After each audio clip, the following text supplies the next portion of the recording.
Oke, Assalamualaikum warahmatullahi wabarakatuh. Bismillahirrahmanirrahim.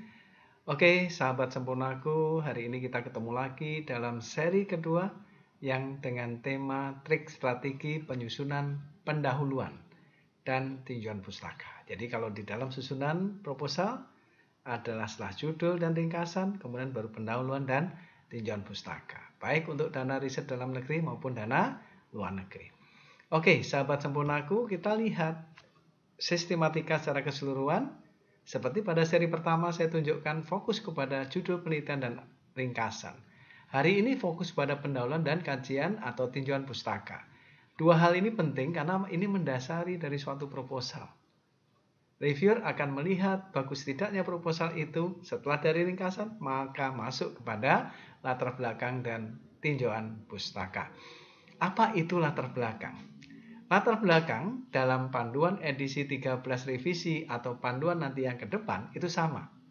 Yaitu apa? Latar belakang penelitian 500 kata, isinya apa? Latar belakang dan permasalahan yang diteliti, tujuan khusus urgensi penelitian. Pada bagian ini perlu dijelaskan yang spesifik dengan skemanya.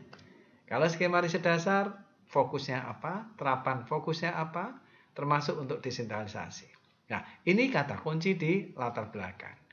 Kata kunci yang kedua di tinjauan pustaka. Apa itu tinjauan pustaka? Tinjauan pustaka tidak lebih dari 1000 kata dengan merupakan state of the art. Apa itu state of the art? Dalam kaidah state of the art ini adalah gap antara riset yang terbaru dengan riset sebelumnya. Baik dari riset kita sendiri atau riset orang lain. Kemudian ada roadmap penelitian. Yang ini sudah berkali-kali kita kupas tentang roadmap penelitian. Dalam bidang riset, sedang roadmap itu dibentuk dalam bentuk JPG atau dalam bentuk PNG yang disisipkan dalam isian yang ada di kegiatan Silitapmas secara online. Apakah itu dalam Kemdikbud Ristek atau di pendanaan dana luar negeri, polanya sama. Oke, pertama telaah pendahuluan. Telaah pendahuluan isinya meliputi rumusan masalah, kurang mengarah, tujuan riset dan kontribusi tidak jelas. Jadi kalau Bapak Ibu membuat pendahuluan, mohon jangan terlalu ngedabiah, jangan terlalu neko-neko. Fokuskan pada permasalahan sehingga kontribusinya jelas dan tujuannya mengarah serta menyiapkan dengan bentuk yang tertata. Uraian tidak terlalu panjang, tidak langsung pada deskripsi masalah, jadi masih bulat istilahnya. Masalah dirumuskan tidak didukung oleh informasi terakhir, yaitu dengan state of the art. Perlu ada pendekatan penyelesaian dan tidak harus rumusan masalah itu dalam kalimat tanya. Berikutnya, kita lihat tujuan. Tujuan untuk penelitian. Jangan hanya menggunakan mengetahui atau memahami. Jangan. Kenapa? Kalau Bapak Ibu tujuan mengetahui memahami, itu terkesan hanya inventarisasi belaka. Makanya saran saya tujuan lebih detail, yaitu contohnya menjajaki, menguraikan, menerangkan, membuktikan, menerapkan konsep dugaan atau membuat prototipe. Itu adalah tujuan yang handal. Ya, jangan hanya mengetahui atau memahami. Sehingga tujuan penelitian harus memberikan kesan bahwa akan ada implikasinya dari hasil riset. Contohnya perubahan kebijakan, perubahan iptek, tidak hanya sekedar informasi baru. Oke, kita lihat contohnya di pendahuluan.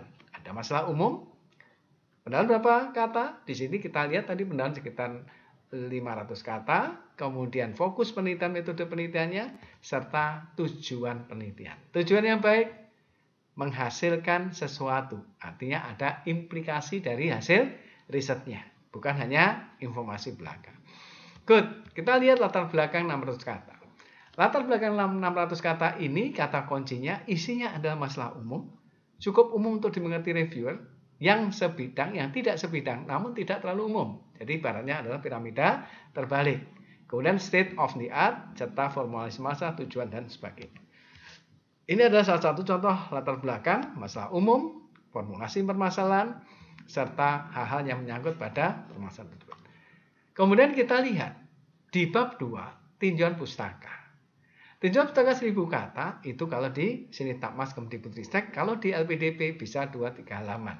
Kalau di Uni Eropa Project juga ada sekitar 2 atau 3 halaman. Nah, dalam state of the art itu isinya apa? tinjauan pustaka, publikasi dari riset yang telah dilakukan orang lain atau sebelumnya, publikasi jadikan dasar berpikir analogi, paten yang berlangsung tidak langsung, atau tunjukkan kekurangan dari para peneliti paten terdahulu dengan yang akan kita lakukan. Jadi boleh state of the art milik kita sendiri atau milik orang lain. Di mana gapnya?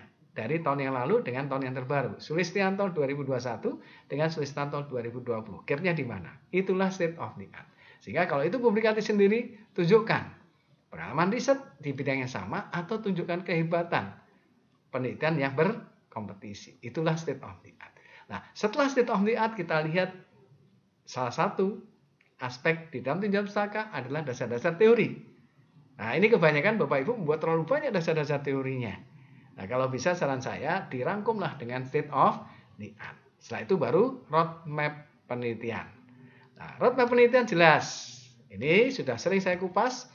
Roadmap penelitian yang ada di tinjauan pustaka merupakan milik ketua dan anggota. Dan roadmap penelitian bukan fishbone, bukan penelitian, dan bukan tahapan penelitian. Apa itu roadmap penelitian? Roadmap penelitian adalah riset atau luaran yang pernah dilakukan oleh peneliti dan anggotanya 4-5 tahun yang lalu.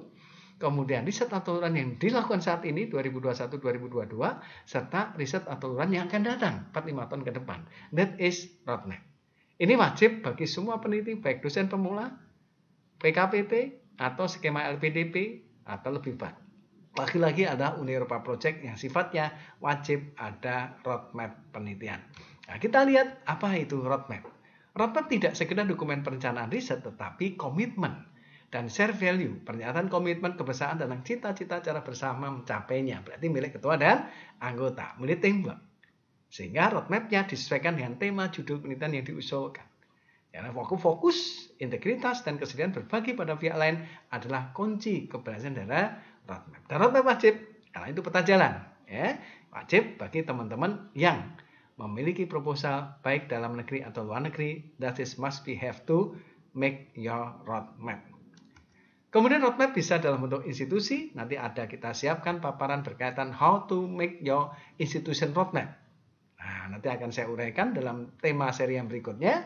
Kemudian roadmap untuk lembaga, roadmap untuk prodi, dan your individual roadmap for the research or extension services atau pengabdian pada masyarakat. Nah, ini adalah pola-pola dalam pembuatan roadmap. Bisa dalam bentuk seperti ini, di 4-5 tahun yang lalu, riset saat ini dan akan datang. Kemudian juga seperti ini, riset yang lalu, saat ini, dan luarannya. Kemudian bisa juga dalam bentuk fishbone. Tapi tidak setiap fishbone adalah roadmap. Fishbone bisa dalam bentuk bagan alir, dan bagan alir bukan roadmap. Kepala ikannya, target di 4-5 tahun ke depan. Sirip-sirip ikannya merupakan dari hasil penelitian-penelitian yang sudah pernah dilakukan, baik bimbingan mahasiswa S1, bimbingan mahasiswa S2, kegiatan penelitian kerjasama atau penelitian didanai internal oleh yayasan atau dari kementerian. Nah, inilah roadmap penelitian yang diwajibkan diketahui oleh setiap. That is juga roadmap dalam bentuk tabel atau dalam bentuk metrik.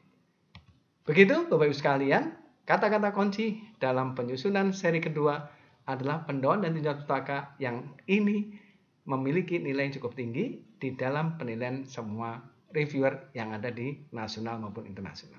Demikian, terima kasih dan semangat terus untuk membuat suatu proposal penelitian dan sukses untuk semuanya. Dan tunggu seri berikutnya. Terima kasih. Assalamualaikum warahmatullahi wabarakatuh. Sukses semuanya.